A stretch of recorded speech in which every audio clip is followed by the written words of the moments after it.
Welcome to this inaugural edition of Collaboration Corner from Wainhouse Research.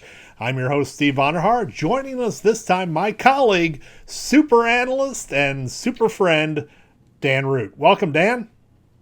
Hey, Steve. Thanks for having me. I am honored to be the first guest on our Collaboration Corner series and look forward to being a guest on future sessions as well as stepping in to be your weekend anchorman when need be.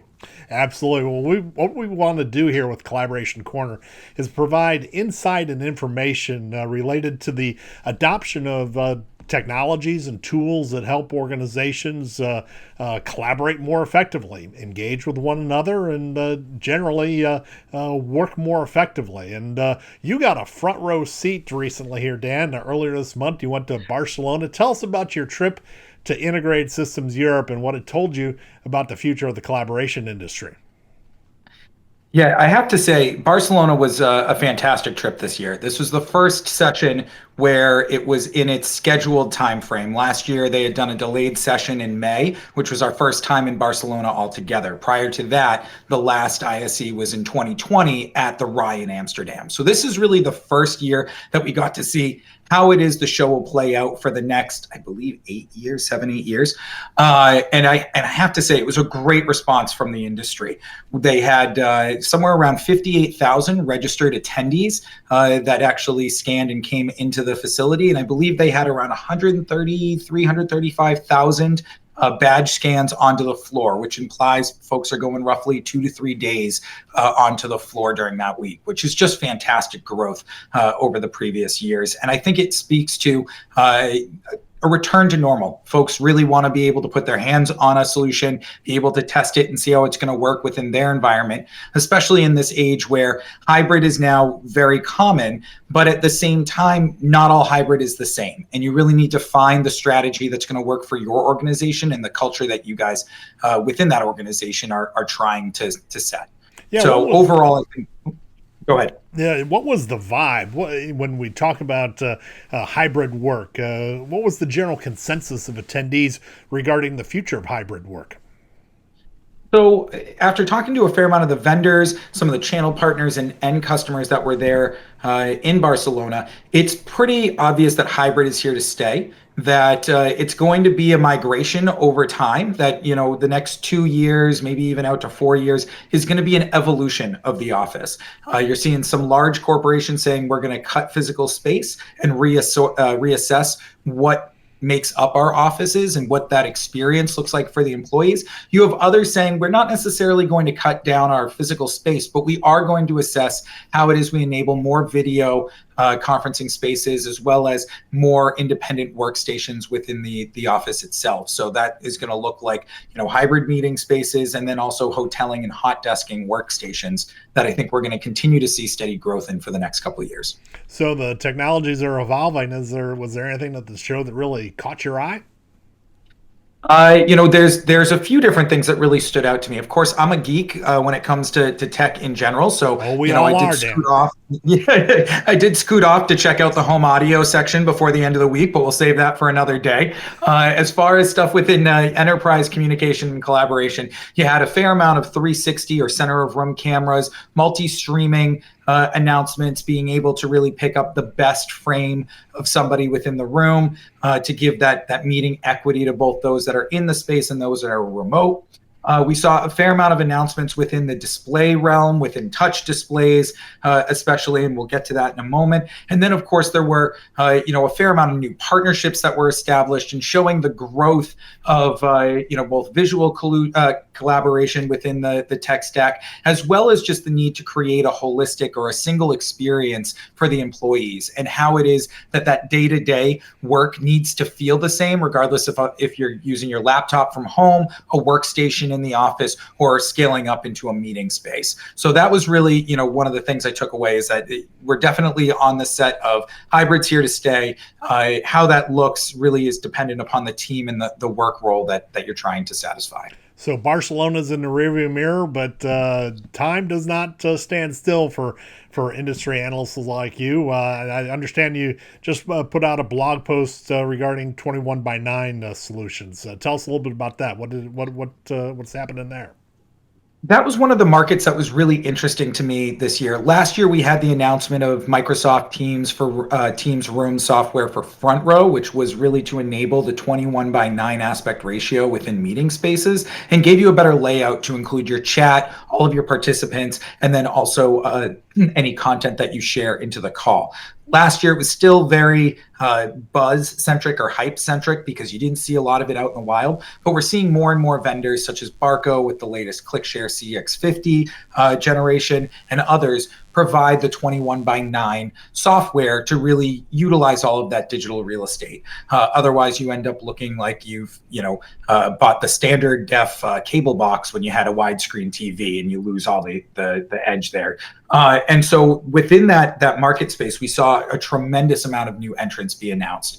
Everybody from CVTE, MaxHub, Teamboard, ViewSonic, Avacor, Jupiter is bringing out a third gen of that product. They're already on their second one. They were kind of the launch partner with Microsoft as far as 21:9 and touch and non-touch settings.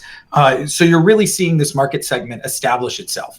Now, we're still in the early days of it, and we're just watching these come to market and be announced as far as ship dates later this year. But the idea that we're going to see more and more of these types of displays in meeting spaces, I think, is a safe bet here in the next year to 2 years. So speaking of big displays, looks like you brought a nice little toy with you back from Barcelona sitting behind you there. What in the heck is that thing? So what I have here, and if you don't mind, I'm just going to stand up to turn it on for us real quick. Yeah, absolutely. I think you were telling us before it was a Cisco device of some sort. What does it do? Yes. So this is the Cisco BoardPro 75, and this Cisco board is doing something that most of the Cisco devices currently do not do, which is it's actually running Microsoft Teams Room software on a Cisco WebEx device, which you may have heard of some of the announcements over the last 6 months. Worlds colliding. Yes, worlds are. It's interesting. The first time you do it, you take a Teams call on a WebEx device, it kind of throws you for a loop. But I have to say the experience is actually really, really nice. The ability to join calls, to participate in things is all there for you, and you still have all of the value propositions of the Cisco WebEx device portfolio. So the AI within the camera being able to follow me within my office and still cropping me in the picture so that my dogs, all of the different gear I have around the office don't make it into the shot is fantastic. And the far end participants show up with extraordinary clarity on the Cisco WebEx BoardPro. So I have to say, overall, the experience is a really nice, top-notch, I would say, sort of a deployment of Microsoft Teams Rooms. Does it pass the smooth as butter test in terms of the implementation? How's the experience been? So I went through the beta setup process for the device, and I will say there's a few things in there that are still kind of ticky-tacky steps that I think are being cleaned up as far as what will be published and available publicly shortly. But within the beta experience itself, it's actually got pretty much every functionality working to date, which has been wonderful as far as actually seeing the full breadth of what this is going to bring to folks that are currently Cisco WebEx users and Cisco WebEx Control Hub customers, as well as Microsoft Teams customers.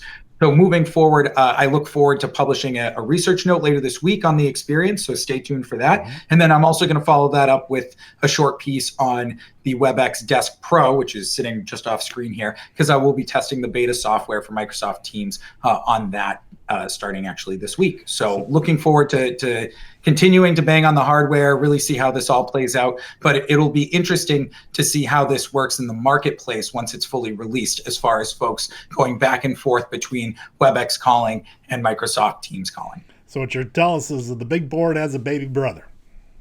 Yes, it does. And I'm sure most of us have seen, the board versus the Desk Pro versus the desk solutions within the Cisco WebEx portfolio. If you are not familiar with the different size touch displays, I certainly encourage you to go check out webex.com and learn about how they have both a software side of the house, but also these devices that really enable a great experience, regardless of if you're using WebEx or you happen to be a Teams shop. Well, Dan, so many devices, so little time. Looks like you're going to have a busy 2023 ahead of you, and we're going to be talking with you again on a future edition of Collaboration Research, because this is the first of what we hope will be many editions of the Collaboration Corner from Wainhouse Research, and we're going to be hoping that you can link to Wainhouse Research to DanRoot, even if you want to link to me, Steve Onderhaar, and also subscribe, if you will, to the Collaboration Corner from Wainhouse Research. We're going to have regular updates on key events, key advances that we see happening in the collaboration technology marketplace. Dan, thanks so much for your time. Appreciate you joining us today. It's been a pleasure, Steve, and look forward to both the rest of the sessions here this spring on the Collaboration Corner, and then also the updates that we'll be doing from Enterprise Connect, and of course we'll be live at Infocom later in June as well. No rest for the Wainhouse Research Analysts at any point in the year. Well, we thank you for joining us for this edition of Collaboration Corner from Wainhouse Research, and look forward to talking with you again real soon. Thanks a lot.